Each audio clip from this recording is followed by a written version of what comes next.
কেমন ভাব? দেখবেন জাগতিক জগতে বিয়ের আগে নারী পুরুষের মধ্যে ভালোবাসা, তাই হলো অনুরাগ।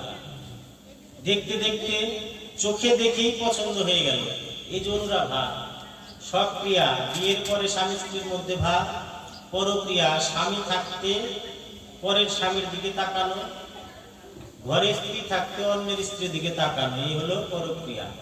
তাহলে ভগবানের কাছে রাধারানী হরে কৃষ্ণ গৌরাঙ্গ মহাপ্রভুর নিকট রায় রামানন্দ যখন একত্রে বসা, সেই রূপ ভাবে আজ উগ্র শ্রবা মুনিবর 60,000 মুনি ঋষিকে নিয়ে একত্রে বসে বসে শুধুমাত্র এই গৌর গোবিন্দের কথা আস্বাদন করছেন যে কলিজীবের গতি হবে কিসে।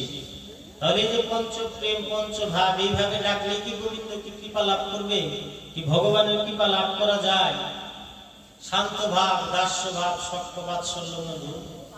দাস্য ভাবটা কেমন? হনুমানের মতো। দাস প্রভু রামচন্দ্র আমার প্রভু এবং আমি তোমার দাস। শক্ত যেমন শ্রীরাম আর সুধা।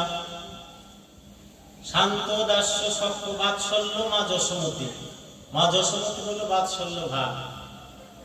এবং মধুর শ্রীমতী রাধারানী পরাকাষ্ঠা যিনি, সামার্থারতী যিনি, অকাতরতা ভাব প্রেময় উন্মিলন নিত্যং করয়তি ভাব ভাবপ্রেম রসে, যাহার কৃপায় কৃষ্ণ এসে আপনি আলিঙ্গনে বসে।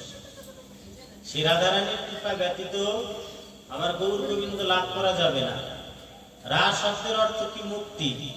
ধা শব্দের অর্থ ধাবিত হওয়া, অর্থাৎ যিনি কিংবা যে ব্যক্তি মুক্তির উদ্দেশ্যে ধাবিত হয় সেই হলো রাধা।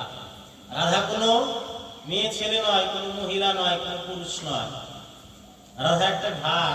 সে পুরুষ হতে পারে, মহিলা হতে পারে, যে কোনো প্রাণী হতে পারে, সবার মধ্যেই বিরাজমান রাধা ভাব।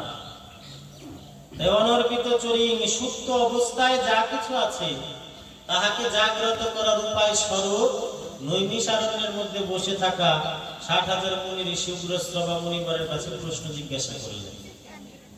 প্রশ্ন জিজ্ঞাসা করছেন, এখানে এমন ভাব। আর দিকে রায় রামানন্দ গৌরাঙ্গ মহাপ্রভু সম্মুখে দাঁড়িয়ে, প্রভু এ তো হয় হেন মনে লয়, আরো যদি উত্তম কিছু থাকে কহিওই আমার। আরো যদি উত্তম কোনো কিছু থাকে তাই আমাকে বলুন, তাই আমি আস্বাদন করতে চাই। অর্থাৎ ভক্তমুখী কৃষ্ণ কথা অমৃত সমান, শুনিলে জুড়াইবে হৃদয় জুড়াইবে প্রাণ। ভক্তমুখী গৌরাঙ্গ মহাপ্রভু আমার স্বয়ং পূর্ণ ব্রহ্ম সনাতন চিন্ময় সত্তা যিনি, তিনি স্বয়ং গোদাবরীর তীরে বসে বসে রায় রামানন্দ রূপী ভক্তের সম্মুখে কৃষ্ণ কথা শ্রবণ করেন তার বদনে। ভক্তমুখী কৃষ্ণ কথা প্রভু কহে অবাজ্য আগে কহয়া, এ তো আছেই, এরপরে আরো কি আছে তাই বল।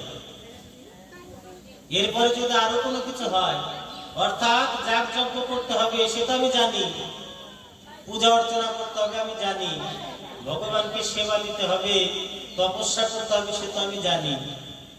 প্রভু কহে ইহ বাহ্য, এই তো হয়, আরো যদি কিছু থাকে তাহলে তাই আমাকে বলবো। অন্য কোন পথ সহজেই, কারণ একটু আগে বললাম কলিযুগে অল্প আয়ু মানব নিকট। মানুষের কলিযুগে আয়ু হলো অল্প, সামান্য। এই সামান্য আয়ুতে মানুষ তপস্যা করতে পারবে না। সামান্য আয়ুতে মানুষ যুগ যুগ ধরে তপস্যা করতে পারবে না, জাগ্রত করতে পারবে না।